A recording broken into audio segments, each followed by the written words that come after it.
সর্বত মঙ্গল করুক রাধেকৃষ্ণ। আপনাদের সবাইকে স্বাগত জানাই সাঁতরা নোটবুক চ্যানেলে।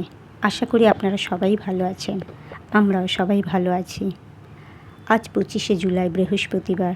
দেখতে দেখতে 45টি দিন পার হয়ে গেল। বাবা আর আমাদের মধ্যে নেই। বাবার ছবি খুলে রেখেছি, কারণ মা বাবার ছবি দেখলেই কাঁদছে আর বলছে তোর বাবা মারা গেল। বাবা যেদিন মারা যান তার আগের দিন আমি একটি ভিডিও করেছিলাম, সেটা খুব কষ্টের ছিল, তাই সেটাই আপলোড করলাম না। বাবা আগের দিন জল খাবার দুটোই বন্ধ করে দিয়েছিল, এমনকি কোনো কথাও বলছিল না, শুধু সাড়া দিচ্ছিল।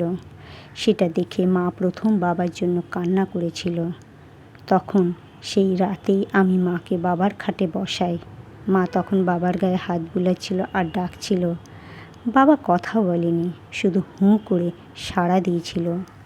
পরের দিন সকালে বাবাকে পরিষ্কার করে কয়েক চামচ জল খাওয়াতে পেরেছিলাম।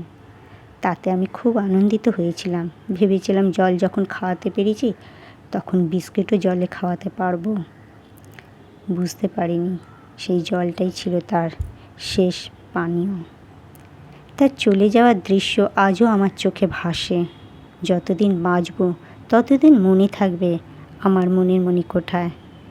বাবা হলেন বটবৃক্ষের মতো, তার অভাব কেউ কোনো দিন পূরণ করতে পারে না। বাবা ও ঈশ্বরের আশীর্বাদে মাকে নিয়ে জীবনের পথে এগিয়ে যাব। মাকে আনন্দে হাসি খুশি ও ভালো রাখার দায়িত্ব যে বাবা আমার হাতে দিয়ে গেছে, আমিও চাই সেই দায়িত্ব নিষ্ঠার সাথে পালন করি। আজকের ভিডিও এখানেই শেষ করলাম। সবাই সুস্থ ও ভালো থাকুন। নমস্কার।